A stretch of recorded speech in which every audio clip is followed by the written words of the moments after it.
Assalamualaikum warahmatullahi wabarakatuh. Nama saya Ari Kurniawan dari kelompok 3. Saya akan menjelaskan materi tentang International Financial Market. Pasar keuangan internasional. Pasar keuangan internasional adalah tempat perdagangan produk keuangan antar negara yang diperdagangkan antara individu atau antar negara. Hal ini dapat dilihat sebagai seperangkat aturan dan lembaga di mana aset diperdagangkan antara agen yang mengalami surplus dan agen yang mengalami defisit, dan di mana lembaga menetapkan aturan. Dalam pasar keuangan internasional, pertemuan antar pembeli dan penjual memiliki negara sebagai subjek untuk mengadakan perdagangan produk keuangan dalam berbagai cara, termasuk penggunaan bursa efek. Pasar nilai tukar internasional berfungsi untuk memudahkan pertukaran mata uang dan memfasilitasi perdagangan dan keuangan internasional. Sistem yang digunakan dalam pertukaran mata uang asing ini telah berubah dari masa ke masa, diawali dengan standar emas, lalu menjadi perjanjian tingkat kurs tetap, dan akhirnya menjadi sistem kurs mengambang.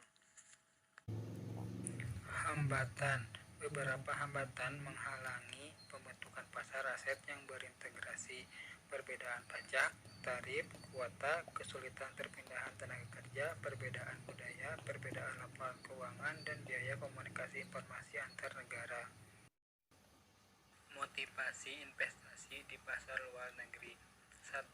Kondisi ekonomi. 2. Harapan perubahan harga kurs. 3. Memperoleh kesempatan untuk melakukan diversifikasi secara internasional. Motif persediaan kredit pasar asing. 1. Tingginya tingkat suku bunga asing. 2. Taksiran kurs mata uang. 3. Diversifikasi internasional. Motif untuk meminjam pasar valuta asing. 1. Tingkat suku bunga rendah. 2. Tafsiran kurs mata uang asing. Meski demikian, hambatan perdagangan internasional ini terciptakan peluang yang dapat menarik investor asing.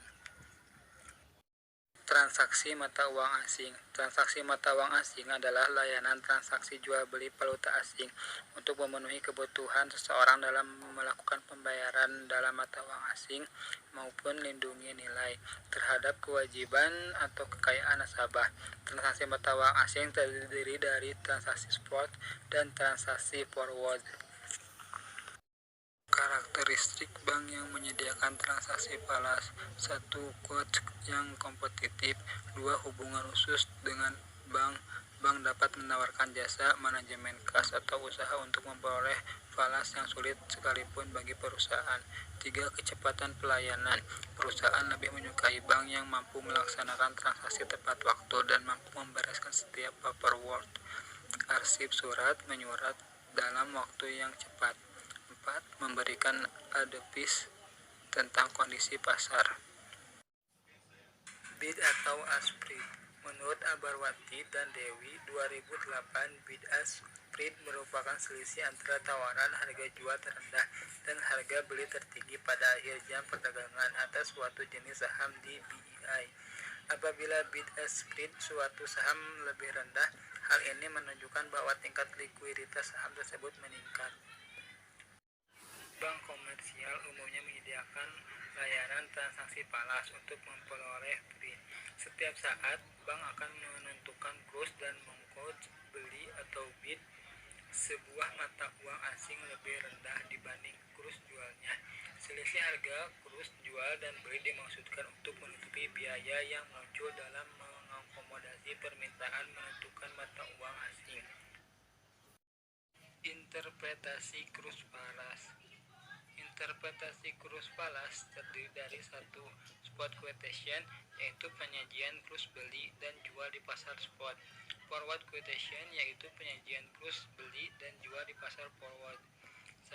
Direct quotation sama dengan Rp 9.900 US dollar. Indirect quotation sama dengan 0,001 US dollar. Rp Kurs exchange rate, nilai kurs di antara dua mata uang asing yang berbeda relatif terhadap mata uang lain. Special drawing rate. Special Drawing Rights adalah aset cadangan mata uang asing terlengkap yang ditetapkan dan dikelola oleh IMF. SDR dapat digunakan untuk mengurangi kekurangan dolar AS dan cadangan emas dalam perluasan perdagangan internasional. Hak SDR dapat digunakan ketika negara anggota IMF mengalami defisit neraca perdagangan atau pasif. Deutsche Bank dan risiko spillover sistem keuangan. Sebuah permasalahan tengah dihadapi oleh salah satu bank investasi terbesar di dunia, Deutsche Bank, pada 16 September 2016.